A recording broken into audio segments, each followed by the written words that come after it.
I'm Cindy Boxer, and you are listening to the Fiber Artist Podcast, where we chat with artists, makers, and creatives who work with fiber, get to know their stories, how they came upon their fiber practice, and more about the person behind the work. I cannot wait to introduce you to my next guest on the podcast. You probably recognize her work the second you see it posted without even having to glance at the name. Her weavings are full of joyful, bright colors, truly like a celebration of life. We've got Judith Just, whom you might recognize from her Instagram and Etsy shop name, Juju Just. I've been a huge fan of Judith's since the very beginning of my own fiber journey, and I've just been captivated by her work and her sense of color and fun. When she agreed to come on the podcast, which took a little bit of coaxing, I just about peed my pants, for real. So here you go. I hope you love learning more about her. Without further ado, here's Judith. Hi, Judith. Thank you so much. Am I saying your name right? Judith? Yeah, Judith. Okay, Judith from Juju Just. Thank you so much for joining me on the podcast. I'm seriously so excited to speak with you because I have been following your work for a really long time. Like, pretty sure ever since I started when I made my first weaving and started even looking at weavings online, it was like yours were the first ones to come up. And like, I know you've been out there for a little while, so I'm really excited to hear your story.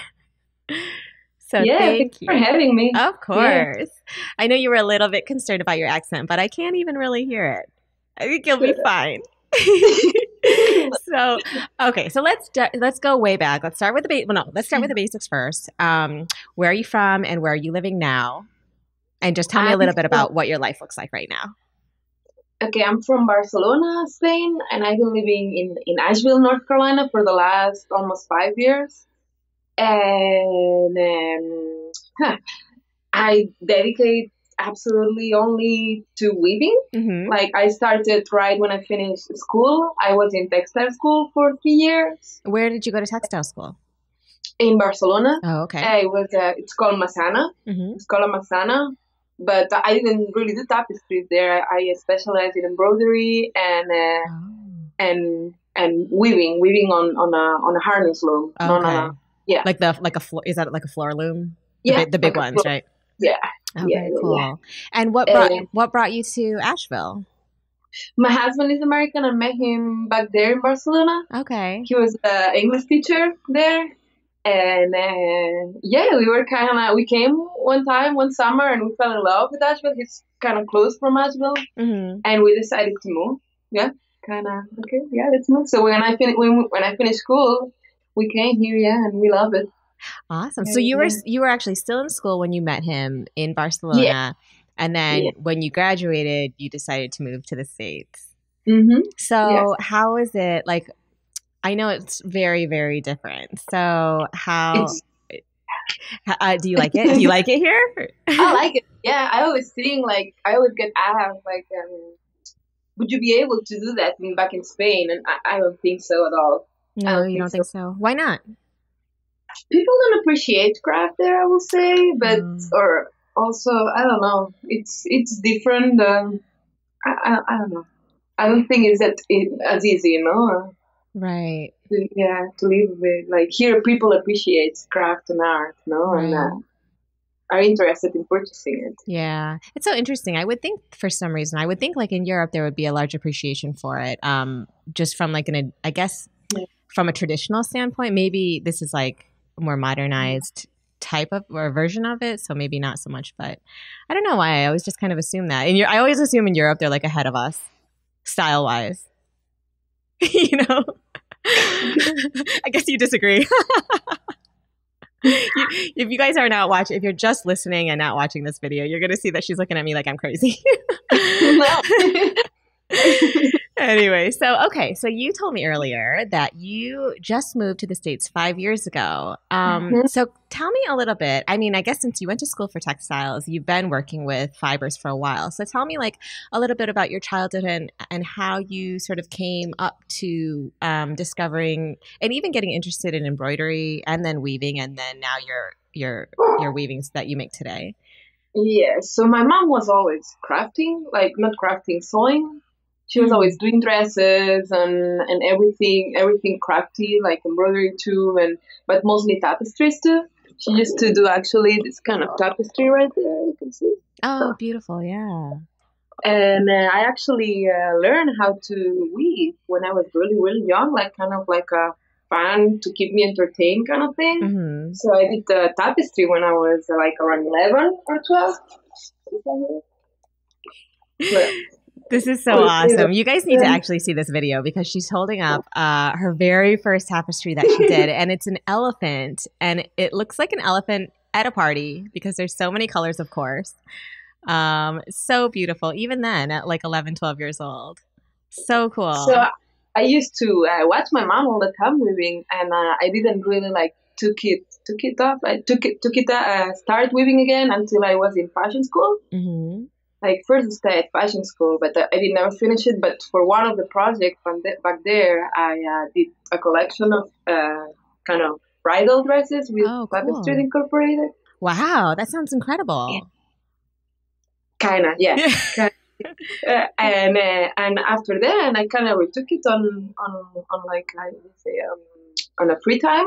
Mm-hmm. And then because I didn't finish fashion, I went into sculpture. Because I was kind of lost. I didn't like fashion at all. So I was kind of lost, like, okay, let's do something more artistic. Right. And I did sculpture for 4 years. And I was always incorporating like wood with textiles or ceramic with textiles, and it made me kind of miss the textile thing because fashion, it was more designing. It wasn't like really like sewing or crafting, It was like drawing. Drawing mostly. Yeah, and I kind of hated it. And I discovered this course. This they say like it's like a community college actually. Okay. Mm-hmm. And they did like loom and pattern design and embroidery and I don't know. It's almost like a trade school. Kinda, yeah, almost. Yeah, I don't know how you're gonna say it. Yeah. And I loved it. I loved it badly. Like but immediately. My final project, actually, I was going for embroidery jewelry. Mm-hmm. Like, I focused on, like, kind of like starting a business, how it would be, and I was focused on embroidery jewelry. Mm-hmm. But it didn't have any success at all, and it was kind of like trying to get rid of homework from the weaving class. Mm-hmm.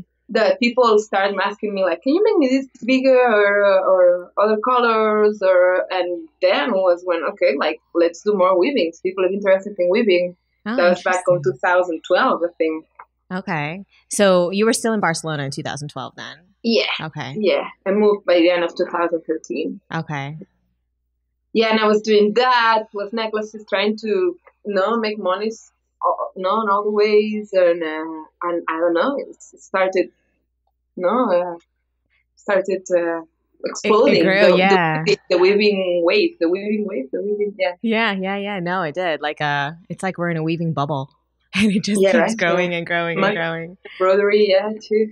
So when with your embroidery jewelry, did you have a similar aesthetic then? Like, was it bright and abstract and lots of beads, lots of weird incorporated stuff like ceramic pieces or that's interesting. Yeah. Do you ever go back to it now? Like, do you ever? I wish I have embroidery hoops, but it takes so long to embroidery, and tapestry is slow, but it's not as slow. Oh, is it longer to do embroidery? Interesting. Yeah, and it's small, so people don't. I feel like they don't appreciate it that much. No, I don't think it makes sense. Yeah. Yeah. I think I feel like there's an embroidery wave also happening right now. Oh yeah. I bet, and also because you've sort of established yourself as an artist, a fiber artist in general. That if you were to offer embroidery pieces, I think people would look at them. Take another second look if you wanted to. Just saying. Yeah, I have some. I still have some around here. Yeah. I would love to. I would love to. Definitely. Yeah, it's more meditating. It's more. I love embroidery. Yeah. So awesome. It's good for the soul. Yeah. So how do you feel like you developed your sense of color, and style? I mean, I guess tell me this. So you went from like that first elephant piece that you did when you were very young, and then you started doing embroidery, and then when you got back into weaving, did it sort of immediately have this aesthetic, or is it something you feel like you developed over time? I think like I don't know. It was I always studied art back in school. Back in Spain, they make you specialize on what Mm-hmm. you want to do, like really really young. So I always did art. Mm-hmm. Like I was always in the arts class, and I did a million of chromatic circles over the Mm-hmm. years, like a million. And I think it really got down on my retina. Like it's I don't know. I don't know what to say. Like I always get this question, and I don't know. I guess You're it's just drawn down to there color. from the color theory class. I guess I don't know. Yeah, yeah. I mean, yeah, because I think more than a lot of people, I think that you definitely use a lot of really bright colors. Um, yeah, that I feel like are a signature to your work, definitely. You know, I don't I know. guess. Do you feel like you're drawn to bright colors in your regular life, like in your own Yeah, home and in I your always like clothing? see combo combination color combinations. Like for example, I have my stash of threads, and like I like imagine like okay, I have to make no like I have like stashes of like how you say I put together always threads Hmm. that I think that they look good together, no, Hmm. and like save them to make future tapestries. I'm like a little obsessed of mixing colors here. Yeah. And Yeah. you do it so well and like in a way that I think I don't see often. Like I think there are colors that they tell you in school go together because they're the same value or the Hmm. same kind of Or the opposites, no, the exactly, chromatic. exactly. But that they go together because they're exact opposites or something, you know? But then you somehow find a way to combine surprising I have to ways. say too, I had really good teachers back in when I was in textile school. I Mhm. had a couple of really good color theory teachers Mhm. that they kind of like make us work really hard. Yeah. So Like it's I'm like thankful for them actually. Yeah. yeah, no, that's so cool. I was just thinking, like, for example, there's one behind you that's like purples and pale pinks and pale peaches, and then you throw in like a neon yellow, which I never would think would work, but it totally works. And I don't know how you like are able to come up with that and make it work. It's really interesting. I think it's like that's a, sort of your particular gift. I Is- guess. Yeah. I don't know. yeah. I don't know what to say. Well, do you ever when you're creating, do you ever have to undo your work? Like where you're like, "Oh, that color definitely doesn't work," or do you have you established it and it just works every time? Sometimes when I do customized pieces and they have to be an exact size and Mm. exact shapes, but most of my pieces I do them like improvising, Yeah. like the original of one design, I improvise them, and then it's afterwards if I like it or if I notice that people like them on Instagram or in my shop, I recreate them and then I do a bunch of color variations then, Yeah. like collection, no, like yeah, That's yeah. cool. So where did you or how did you come up, I guess, with how do I describe this? I guess just like so it's all very abstract and very textural, but you also combine a lot of different uh like the volume of each pieces on one tapestry are very different. So you have like lots of fringe and then you have lots of short fringe with your very, very short Ryan. It's like, was there a process that you went through to sort of discover this for yourself? Create and create and create. No, weave and keep weaving. No, that's no, that's I think that's the secret of all. Like keep doing, keep your hands busy all the time. Don't stop working. No, Right. Yeah, no, definitely. Just keep experimenting, right? yeah, I don't know. It was like a mix of much of like I always like get back to when I'm like out of ideas. I go back to my initial work, no, and Mm. no, and try to mix everything up, no, kind of yeah.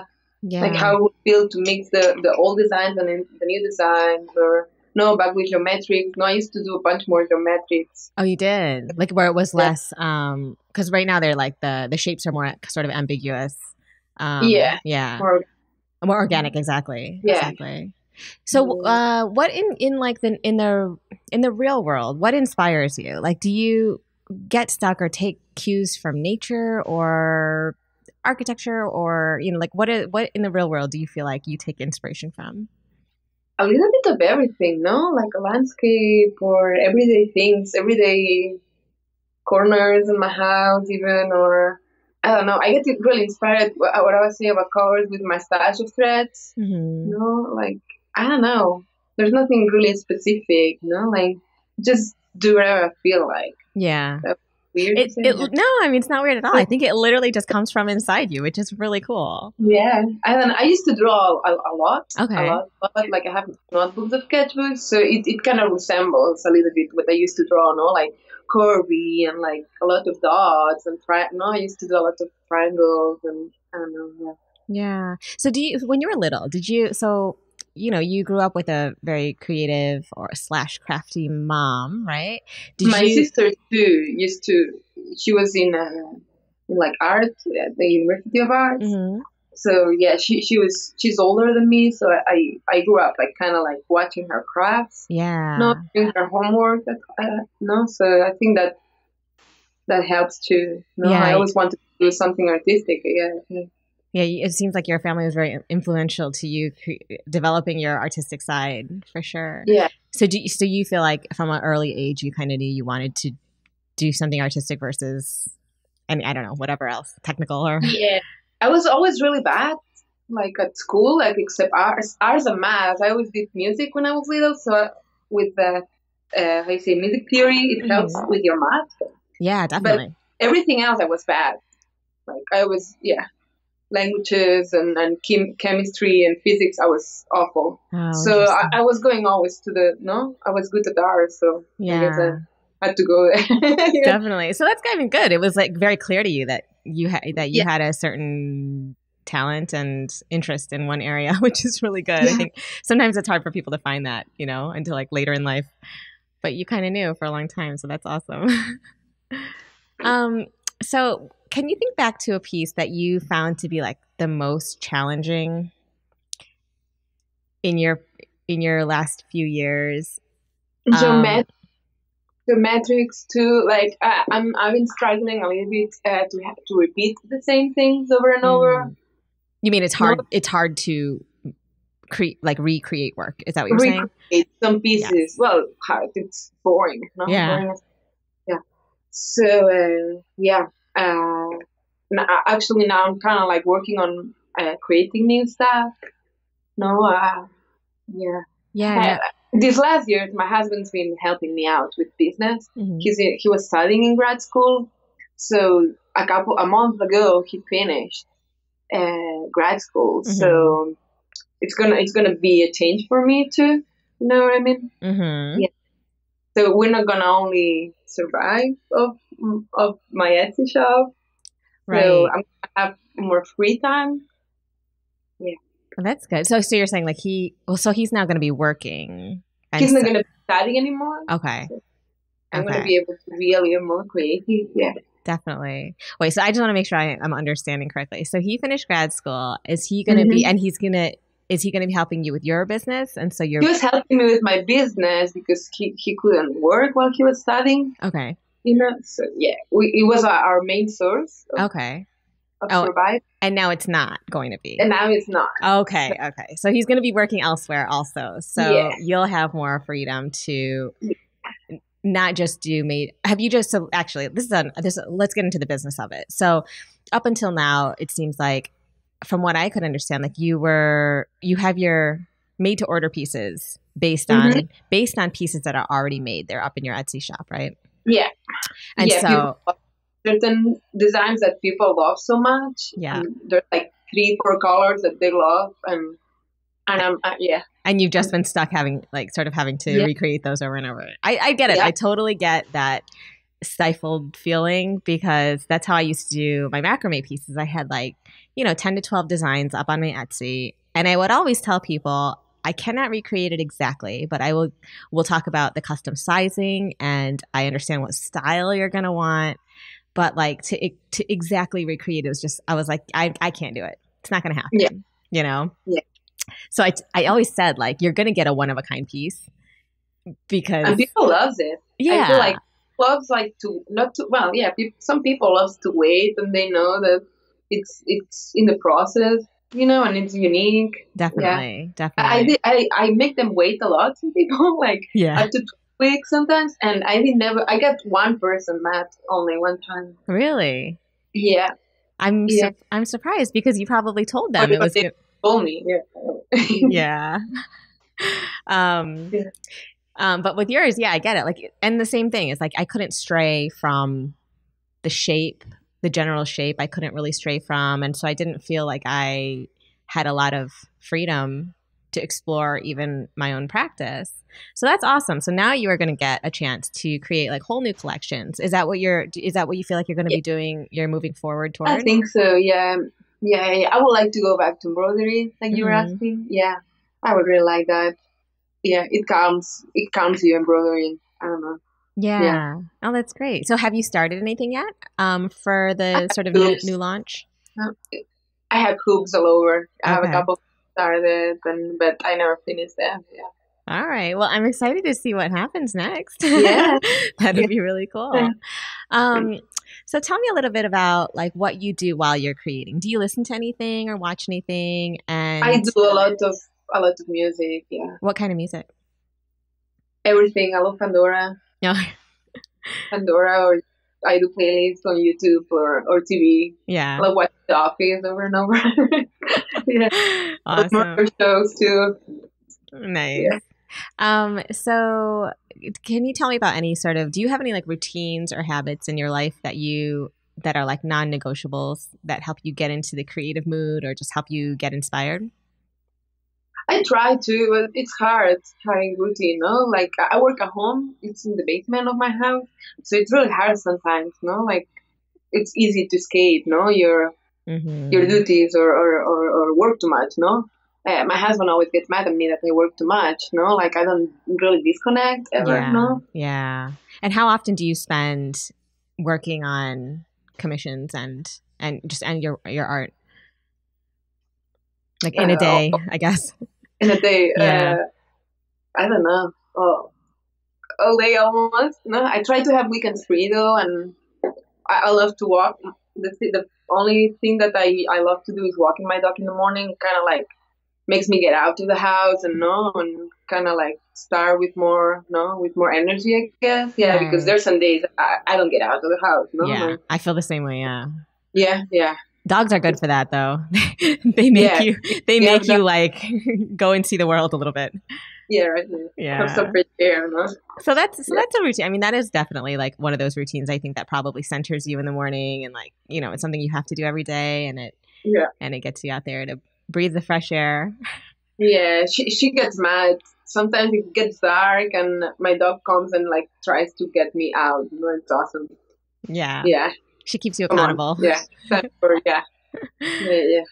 So, I guess tell me about okay, so I sort of told you my experience with discovering your art was like back in 20 I think I started around 2014, 2015. So it was a bit, a few years after you'd already launched your business. When you first started your Etsy shop, did it just like, do you feel like it took off right away? And did you do anything in particular as far as marketing or getting yourself out there that helped you grow? I actually started with Etsy doing bags. I used to do markets back in Spain, back in Barcelona. I used to Oh, do handbags, okay. like vintage fabrics and necklaces, beaded necklaces too. Hmm. And that's how I started Etsy. It was actually when I moved to the US that in 2013 that I started Instagram. But Okay. Etsy I started like 2010, I think. Okay. Yeah, it's been a while. I've been on Etsy. Yeah. And, yeah, always like trying to sell stuff. I guess. Yeah. So your Was it shop, question? Was that the answer? oh yeah. So you launched your shop with bags, and then you transitioned into fiber art. I'm Yeah. assuming, yeah.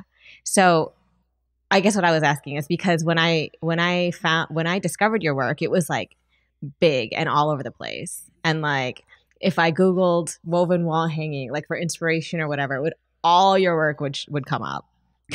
Did you even know this? Really? Oh, Yeah. If anybody Googles woven wall hanging, your work is like definitely first page. Because it's been work that's been shared by so many people. And like on Pinterest, I think it's just been saved by so many people. I forgot about it. I used to do Pinterest a lot at the Hmm. beginning. I actually don't use it anymore, Pinterest, but I used to do it a lot, and I Yeah. think that helped. Oh, And yeah. Etsy, the community of Etsy had helped me a lot too, actually. Yeah. Yeah. Back when they Yeah. had, what were they called? I forgot what they had these groups. I don't know if you used Yeah, them. the teams. Yeah, the Yeah, Etsy teams. teams. Yeah. And I Yeah. was actually through one of these teams that they were saying, like, you have to get into social media.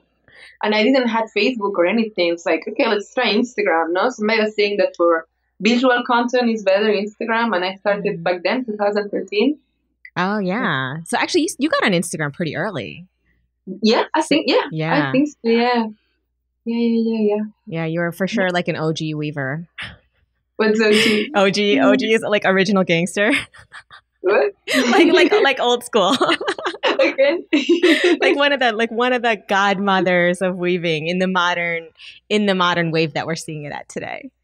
Do you even know this? Like, do you know that people see you that way?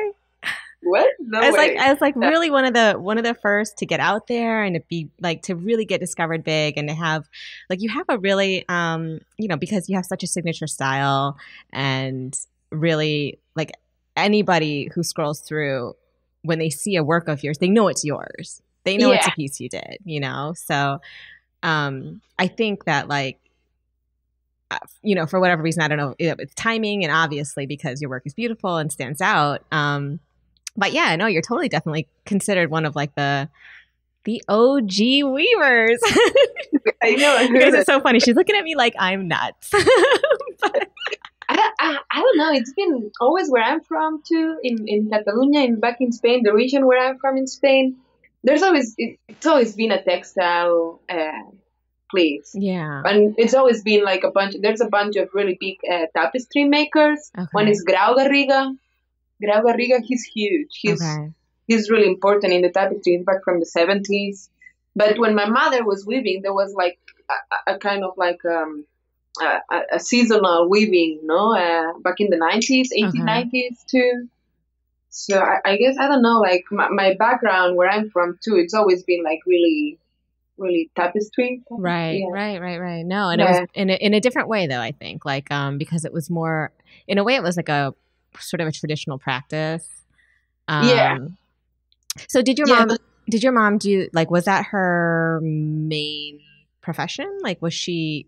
No, she did on the free time. No. And did she sell her work? A couple. I think she saw a couple one time, but no, she did like she used to give them away. Mm-hmm. Like she did landscapes and flowers and sunsets. Yeah, my mom did too. My mom did some weavings, and it was like I only remember one in the house, but it was like it was a sunset with like really 70s colors, like very earth tones. Mm-hmm. Yeah, a lot of olive green and like mustard. Definitely very 70s. Oh, that's so interesting though. Okay, so let's go back to like now your business and your practice now. And like when you think back to like before you found your fiber art practice, do you feel, other than just like being older and more mature, do you feel somehow different or changed after having found fiber art? Or was it just something that's been in you for so long that it's like a staple? I don't know. Yeah, I think like, I don't know. I always had threads around me, I guess, but I didn't really know how to use them. And Instagram kind of guides me into a direction, no? And what people, I got the direction of what people wanted a little bit. Yeah, definitely. It's weird to say that, like, if people want that, like, I guess that I will do something different, totally different, if it wasn't for Instagram. Yeah. What do you think you'd be doing? Yeah. Where do you think you'd be if it weren't for Instagram? No, like something more, I don't know, something more detailed, not that many, I don't know, something less colorful, I would say. Really interesting. So maybe more dark. Yeah. I like keys and dark, and like some of my first ones I used to put a bunch of doll parts and teeth, and I cannot do that anymore. Some people get offended, like, oh, there's a doll arm there, or there's a head, or I don't know. That's like so surprising. It's very surprising to hear that. Oh, a little bit. Yeah, like so like a Do you little hear me bit well? yeah, it went out for a second, but I hear you now. So like a little bit gothic. Like gothic and dark in A little bit, yeah. yeah. Yeah, I don't know. Interesting. Well, maybe I don't that know because I'm here. There's no way of going backwards, no? But well, I don't um, necessarily think that's moving maybe backwards. It with could embroidery, yeah. It could be moving forward for you for yeah, your next phase of Juju Just, right? Now that you're going to have more freedom to create whatever you want, yeah, maybe we'll see some darkness come out of it. I don't know. I don't know what I'm saying yet. I don't know. I don't know. Yeah, it's an interesting question because without social media, I don't know what I'll be doing, honestly. I have no idea. Like, Yeah. it had helped me so much. I wouldn't be doing what I'm doing without it, I guess. Yeah. No, Instagram community has been absolutely awesome. Yeah, no, I know, I agree. It's yeah, no, it's a weird thing. I have no idea what I would be doing either. I'd Yeah, probably be back at my old job doing PR and being really bad at it and hating it, you know? yeah, Uh, it's weird. It's yeah. also weird, yeah.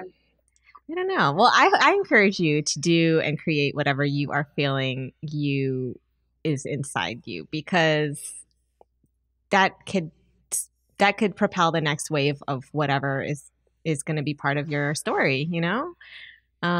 Yeah, Because I think also like if you start to become, oh, I don't know, I'm not telling you what to do, but you know, it's like when people start to become bored of what they're doing, I think it starts to yeah, show, you yeah, know? right? Yeah, Yeah, that's how I'm feeling a little yeah. bit.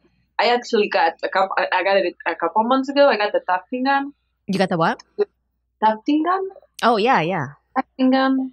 Yeah, And and yeah, I haven't been able to get on my hands onto it yet, but yeah, once I get rid of orders and yeah, I can wait to mix it all up, no? yeah, But definitely. get and tapestries and yeah, everything all together. Yeah, I think that's one of the most important things is like, what was for me, I felt like I like couldn't make macrame anymore for a while. And I think it's just because of my position now, I look at so much of it. And so I was like, I felt like I couldn't create anything new and I couldn't, I don't know. You I get just stuck creatively or kind of, yeah. I just felt like I wasn't sure if I could do anything. Like I wanted to, I always want to top myself. Like I want to do Mhm. better than the last one I did. And then, but I was looking at so much of it. I was like, there's so much talent out there, you know, like I was like, oh, just let them do it. Everyone else is doing an amazing job. So, and it's faster now, like because there's so many more resources on how to learn,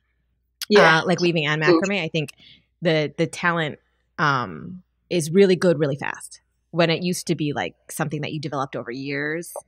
Um, you know, it Yeah, just but practice and practice, no? yeah, yeah, yeah. So Just keep yeah, your hands busy, you know? That's I don't know. Yeah. I think that's the best. Just don't quit. Just keep creating, no? And yeah. no, you're No, gonna do a lot of bad stuff to get no. it's true.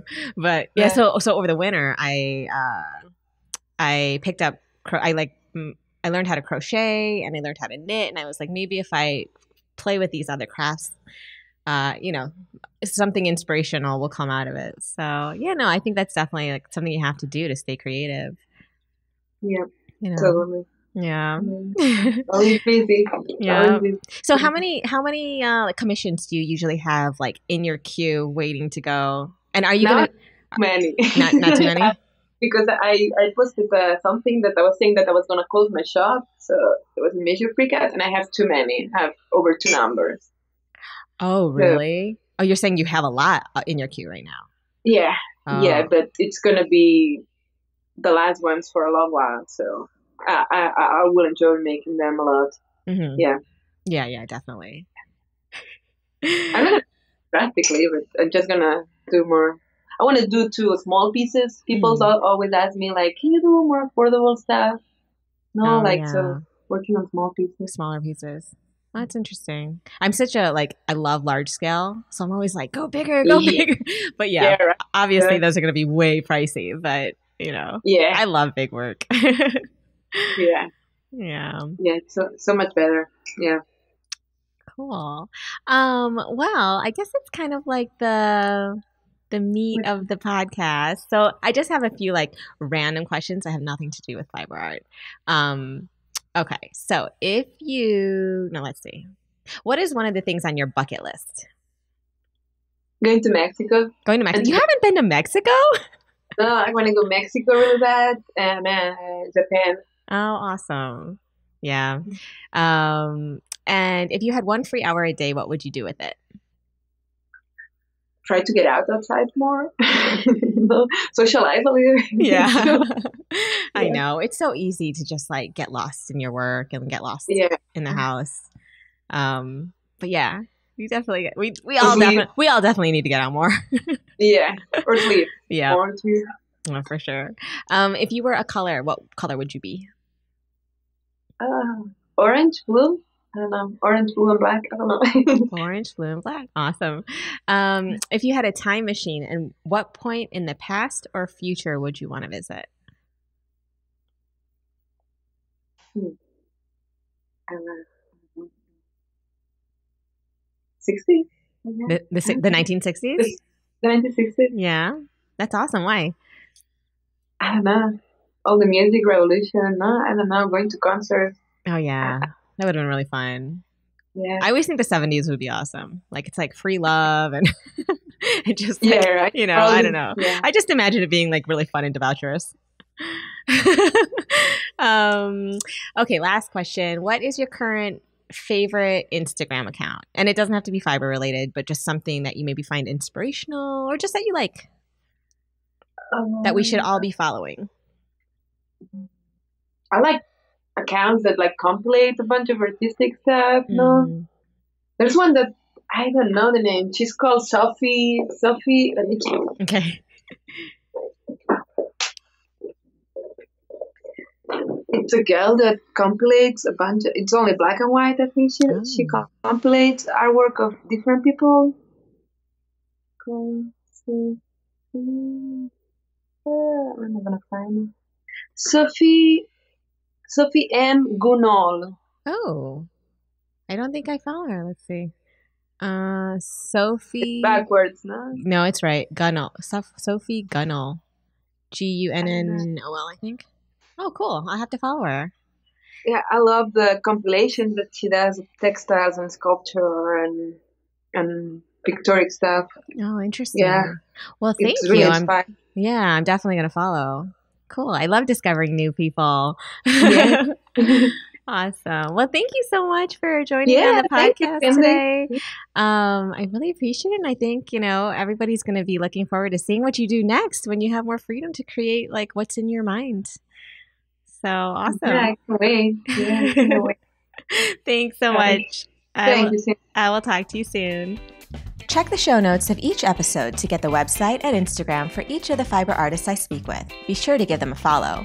And you can view video from this podcast on neromastudio.com/thefiberartistpodcast. If you enjoy the Fiber Artist Podcast, go to Apple Podcasts to subscribe, rate, and review. Thank you for listening.